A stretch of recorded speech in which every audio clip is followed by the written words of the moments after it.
All right. Hello again, Avengers, and welcome to another exciting daily vlog. This is Daily Vlog 2025, number 104. And today, I want to talk about creator burnout. For anyone worrying, this is not the video where I go, guys, I'm just so burnt out. I need to take. No, it's actually the opposite. And so background behind this video. So recently, I mean, within the past few years here, we have been seeing like creator burnout on YouTube has been a big problem for like 5-ish years. And the last few years, we've been seeing a lot of really big creators stop taking breaks and things like that. And all of them listing creator burnout as a big reason why. For anyone that doesn't know, the first video that I ever posted to YouTube, the first video on this channel, went live. Where is it? It went live June 2nd, 2013. So, in June, I will have been doing this for 12 years. I have over 2,000 videos on this channel, including the past year I made, I think, a little under 400 videos in 2024 alone, because I did daily vlogging for the entire year, and then I put additional videos out on top of that, including my D&D games and, in-depth reviews and other things like that. So, compared to a lot of creators on YouTube, I theoretically should be burning the candle at both ends at this point and really be considering burnout and taking a break and things like that. But I'm not. It's not to say that I don't have periods where the only videos that I can post are, those little 30 seconds, hey, I'm feeling really horrible today, this is all you're getting. But, again, yesterday was 500 daily vlogs. That's a long time to be doing daily vlogging. And again, on top of that, I do other things as well. And yet, I'm actually frustrated with myself because my physical health doesn't allow me to create the content that I want to. Like, I have more ideas about content I want to do. I have content that I've actually planned out, and I simply just don't have the physical and mental health to go through the process of recording it. Like the solo play series for The One Ring. I have just about everything done for that. I have like a couple things. I even have a Roll20 game set up for it so that I can use that for ambiance and other stuff to make it easier to watch. I literally just have a few more minor details that I have to put into that, and then that's ready to run. Like, I have the character. I have to brush up on the rules because I've never run The One Ring before, so I do need to brush up on that. Other than that, like, I'm ready to do that. And I have a bunch of other things that I want to do. I have Essential Essence 20 that I'm going to be getting back to. It's just been rough. I have more in-depth reviews that I want to do. And I have books that I'm already waiting for them to come out because I know I'm going to do in-depth reviews on that. I just had a brain blast. If you ever watched Jimmy Neutron, it's a thing. For an idea for the D&D program that I set up for a friend of mine, I came up with this really cool, interesting idea for that group that I need to talk with the DMs and everything about it. Like, just a lot of really cool things, and I'm not feeling burnt out. And so I wanted to talk about some of the reasons that I think people burn out. Now, I think one of the biggest things that causes burnout is something that I actually don't have to struggle with. This isn't my job. This is a hobby. It's technically part of uh, my mental health service, whatever you want to call it. My therapist highly recommends that I do stuff like this. Now, I didn't start daily vlogging because my therapist told me to, but I continue doing it with her blessing, I guess would be the best way. She agrees that this is a healthy thing for me to do for my mental health. So this is technically partially therapy. But one of the things that I think causes burnout a lot is something that I've mentioned many, many times before here. I've talked it over with my therapist quite a few times about how much this irks me, is so many creators are creatives. And when I use that term, what I mean by that is in the business world, you kind of have two different kinds of people. You have the numbers people and you have the creatives. Creatives are essential in business. They 100% are, because the creatives are the people that are innovating. The creatives are the people that are creating new ways to do things or looking at things in different lights. They are what drives innovation. They're what drives positive forward movement in the business world. And that's both good and bad. You know, a new way to exploit your employees is done by a creative. At the same time, a new way to help your employees enjoy their jobs better is also done by a creative. Creatives are very, very essential. The numbers people are also really, really essential because they do things like they look at P&L reports, they write contracts, they manage businesses. Without that, the creatives don't have a business to be able to innovate in. So that's what I mean when I'm talking about creatives. A lot of content creators are creatives. And because of that, they're very, very good at creating things and looking at things from different lights and doing things differently. And it's a really amazing, wonderful thing. However, a business cannot be run purely on creativity. You have to have someone that at least has one foot in the numbers thing, one person that's actually running it as a business.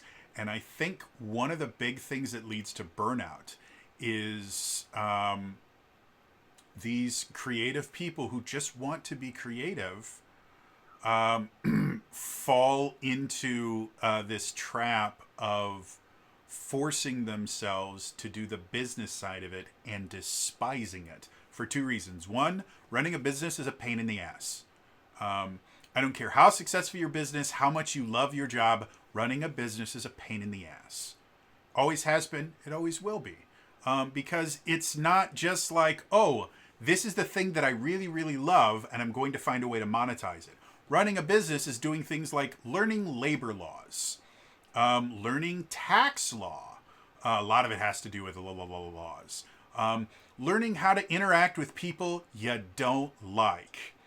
Learning the right and wrong way to resolve conflicts. And then the most important thing about running your own business, swallowing your pride. Because you will always, it doesn't matter who you are, you will eventually be put into a position where the best decision for the business is for you to look like an ass and to take your lashes because you did something wrong, and now in order for the business to continue being a business, you have to admit it and let people just treat you like shit for a little bit because they need that to feel superior to you, and once they feel superior to you, they will start doing business with you again. It sucks, but it's how running a business works. I don't have to deal with that. I make $0 off of my YouTube channel. It is not monetized. It was monetized for a number of years, and then YouTube changed the monetization rules, and I lost all monetization. And you want to know something?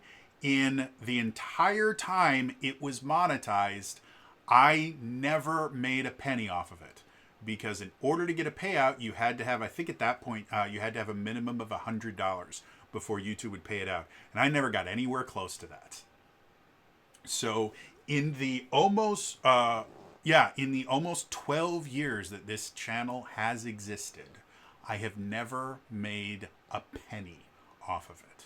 And so because of that, it's not a business. It's just something weird that I do on a regular basis. So I don't have to deal with that. But also, if it were a business, I am a creative, but I have a degree in business and I have run businesses before, and I actually enjoy doing that. It's weird. I understand that I am a weird freak of nature for a number of reasons, not just because I actually enjoy looking at numbers and actually running a business, resolving conflicts, even the parts of retail that I absolutely vehemently despised. Things like getting yelled at, getting spit on, getting shit on, actually literally was a thing. Even those things that I really, really hated, I still took pride in them because I was very, very good at getting through them. There was one situation where there was an employee that we wanted to fire. 100% we wanted to fire them. But they were the kind of employee where when anything happened, they would start threatening lawsuits and things like that. And because I worked for a large corporation, the corporation was not willing to mess with that. Fun fact, and this is data from 10 years ago, so it's more expensive now. The average discrimination lawsuit. Discrimination is a blanket term for anything involving treating an employee badly, effectively. So it can be like racial discrimination or something like that. It can be sex discrimination. It can just be creating a hostile work environment. All of those are kind of lumped under discrimination lawsuit. The average discrimination lawsuit before going to court. So this is before any rulings have been made, before it's even like brought up for dismissal, costs around $120,000. So even if the lawsuit is completely bogus, it will generally cost the company $120,000 to deal with it.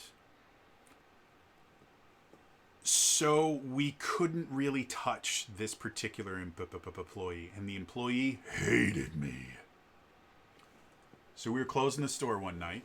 Legally, I'm not allowed to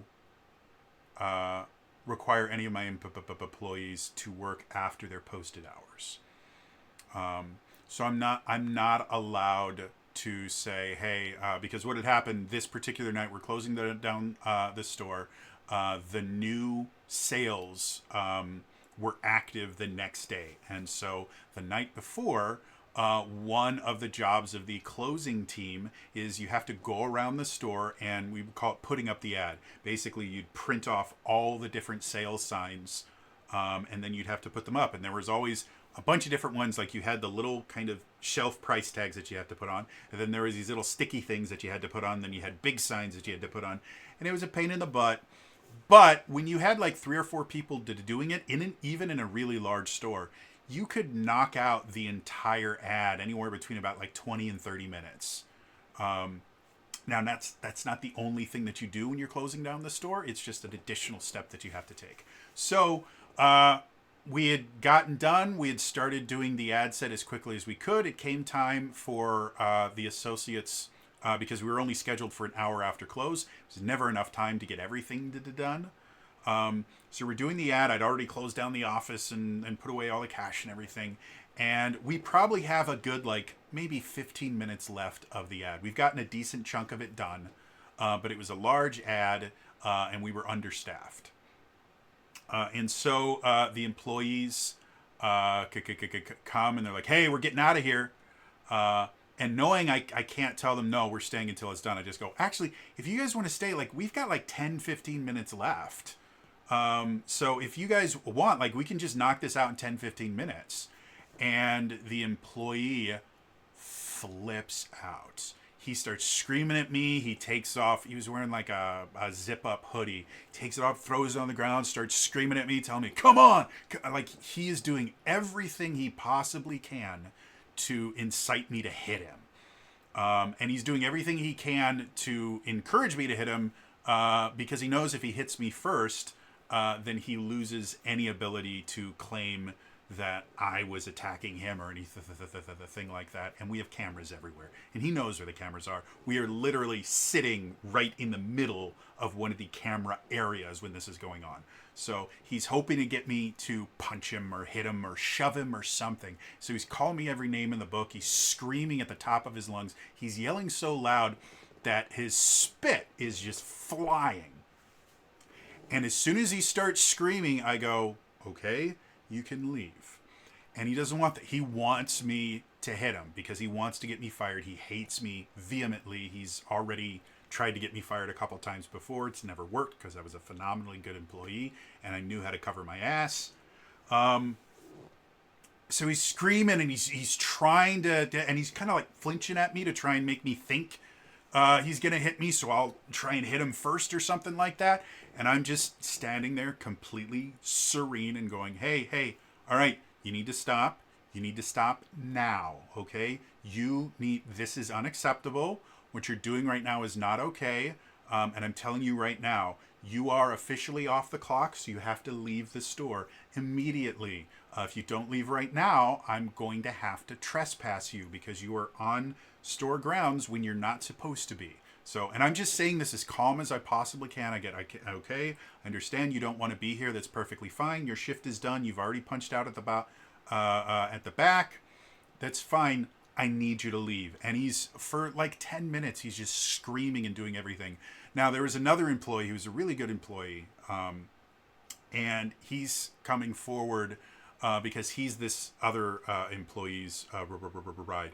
Let's just use easy names. Dave is the one that's screaming at me, and Bill is the one that's actually a good employee. Neither of those are their real names. They're just easy names for me to remember. So Dave's just screaming and spewing anything he possibly can. He's doing everything possible to try and get me to hit him. And I'm not. I'm very calm. I'm like, Dave, you need to leave now. This is no longer a request. This is no longer, this is, if you do not leave, I will be forced to not only write you up, but I will be forced to actually put forth your name for termination. This is completely unacceptable. If you don't leave right now, I'm going to have to trespass you. And then if you don't leave after I trespass you, I'm going to have to call the police. You really need to go. And I'm doing everything I can to make as calm as possible. The other Bill comes up and he's like, hey, I'm really sorry about this. I said, hey, you are not in trouble. The person that is in trouble right now is the person that is screaming and throwing a fit in the middle of the store. You are not in trouble.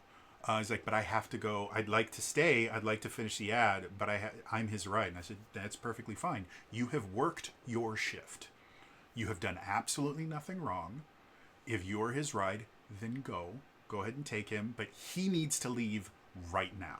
If he doesn't leave right now, bad things are going to happen. So he needs to go. And if that means you need to go too, that's perfectly fine. I don't hold it against you. You've done nothing wrong. You're a great employee. You worked really, really hard today. Please go enjoy the rest of your night. And don't think about any of this. None of this has anything to do with you. And so finally realizing he's not going to provoke me, picks up his hoodie, kind of gives me one of those looks, like if looks could kill, I'd drop dead, and then kind of walks out. The other employees that were there was an employee that worked at the print department of the store that I worked at, and then there was a new manager that I was training. And so after they leave, I take a few minutes to kind of calm down because I was full on fight or flight because he was being incredibly aggressive, and I was actually worried he was going to take a swing at me. And so I was getting ready to defend myself. And so I've got, I can hear my ear or my heartbeat in my ears, and I'm just calming down, and the manager that I'm training, he's just got promoted like a month before, and so he's still kind of learning how everything works. He comes up to me and goes, "Dude, how'd you do that?" I said, "How'd I do what?" I mean, he goes, "But," he was like, "How are you so calm?" I'm like, "That's management. If I had yelled back, I would be in trouble." He's like, "No, you." I said, "Yes, I would. This, unfortunately, this is just how it works, man. It sucks." He obviously was the provocateur. He was provoking. He obviously was trying to bait me into meeting him at his aggression level. And if I had, I would be either being written up or fired. Like, but that's not fair. Congratulations, welcome to management. We are held to a significantly higher standard. And if you don't think you can meet that standard, you might want to get out of this pretty quickly. I think you can. I wouldn't have put forth your name for a promotion if I didn't think you could. But this is what it is. You know, you've got to learn. Like, everything that happened here was not personal. Like, he doesn't like. I guess it was personal, but it wasn't anything about me. It was, he doesn't like me and he wanted to get me in trouble. Once you kind of understand that, he can say whatever he wants. He can insult my family. He can say whatever the hell he wants to me. All I hear is, "I don't like you. I want to get you fired." Okay, I don't like you either, and I would love for you to get fired. I can't. And so we both have to work with someone we don't like. Congratulations. That's part of having a job. And after having that conversation with him, I felt really good about myself. I didn't enjoy getting yelled at. Like, it's not like it doesn't hurt when they say really mad things about me, or when I have to wipe their spit off my face or anything like that. It's not that it doesn't offend me or that it doesn't affect me.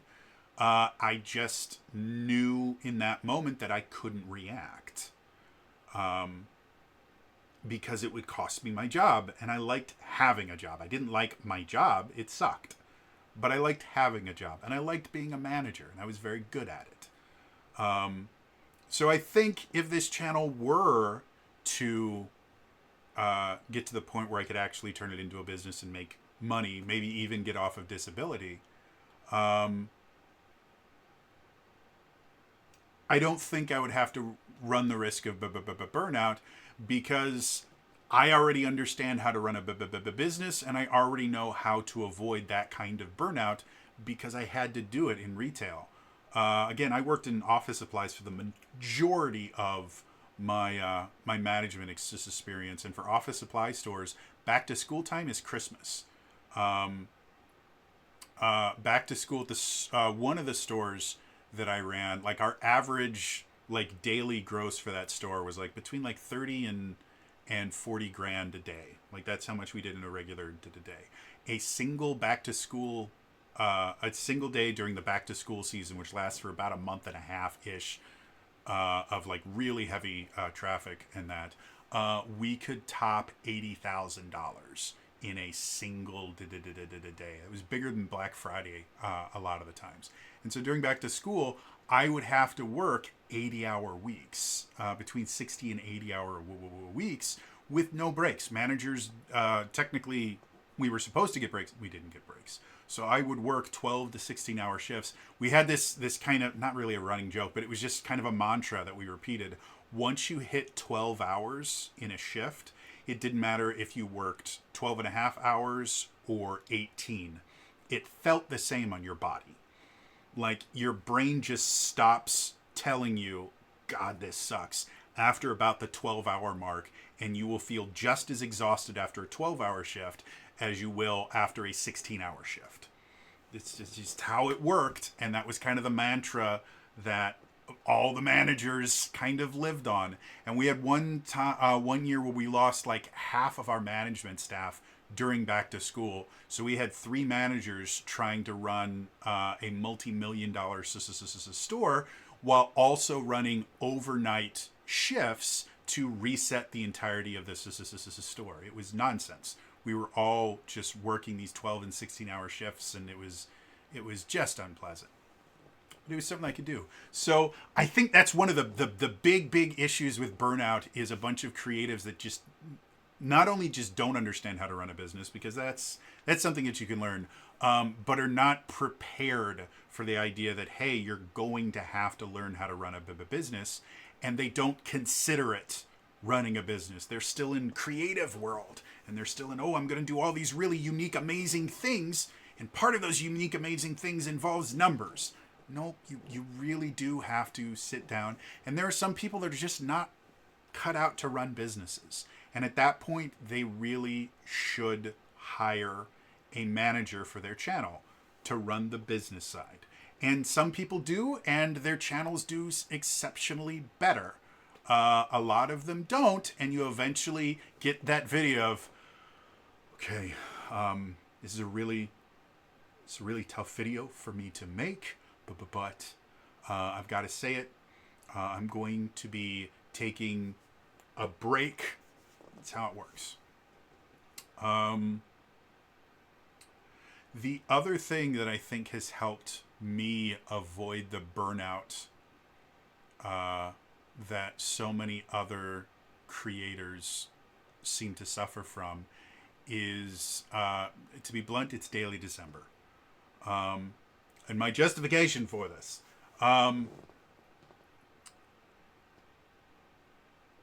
The entire purpose of Daily December is for me to try new things and to mess up. I say this over and over and over again. Success is a horrible teacher. Failure is a fantastic teacher. Daily December is me setting myself up to fail. Intentionally, so that I can learn new things. Every year that I do a Daily December, I learn something new. I try something new. And one of the things that I see, I watched a video recently. It was just posted today of a creator that I really love, who's been doing this for about a decade. And they basically said, you know what? I love the content that I make, but I have to start doing other stuff. I can't just make this one kind of video. I know you guys love this one kind of a video, and I'm not going to stop making those videos. But I need to be creatively fulfilled, and I've got to try something else. I have other things that I want to do. And so this is me just telling you guys that there's going to be some different content showing up on the channel. For me, I've never really gotten into that rut of, man, I know this is what my audience wants, but I've just done it so many times before. I don't want to keep doing it. I don't want this to be the only thing that I ever do. And I think a lot of that has to do with the fact that every year I spend a month just doing random shit, trying to force myself to do things that I've never done before. And it has helped me immensely avoid feeling like I only do this thing. D&D Deep Dive, which is the predecessor to Essential Essence 20, I did that for like 3 years, I think. 3 or 4 years, something like that. And I covered literally almost every single class. I covered every single class and almost every single subclass in all of D&D 5th edition. I think there was like 2 or 3 subclasses I never got a chance to cover. And most of them were from the Sword Coast Adventures Guide.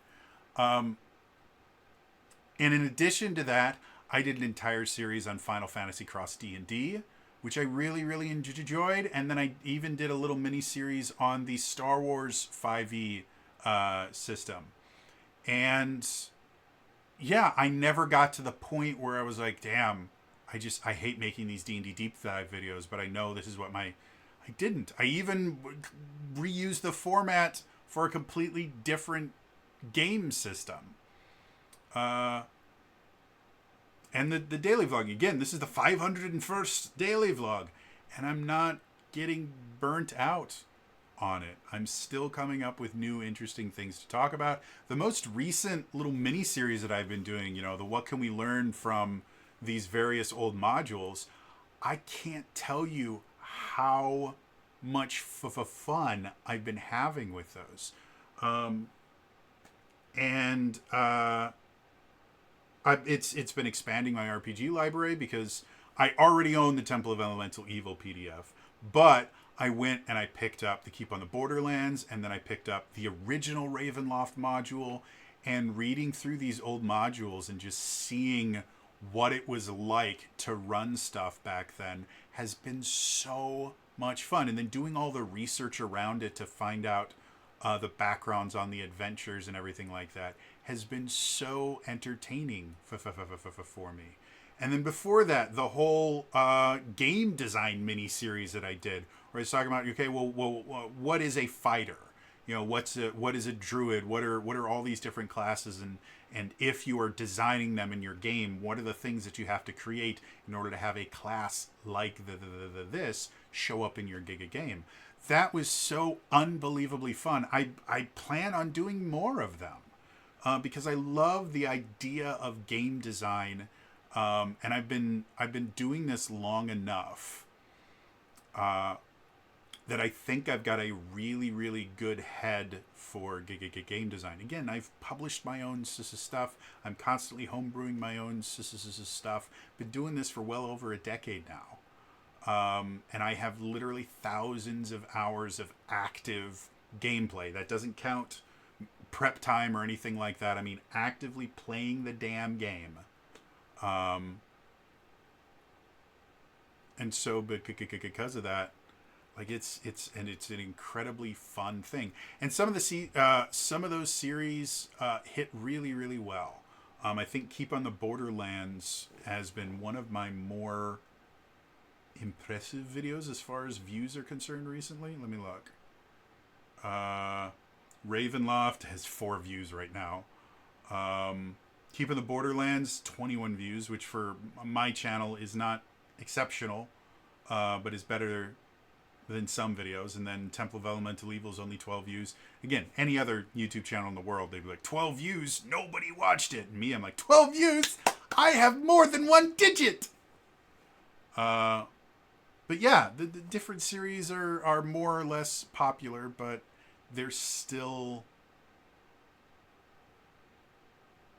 fun for me. And there's still people, like on my Keep of the Borderlands, I had one very, very kind person who may be watching this, I don't know,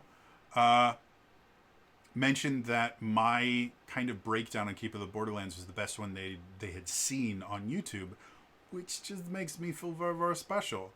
Also, Keep of the Borderlands was super fun to make.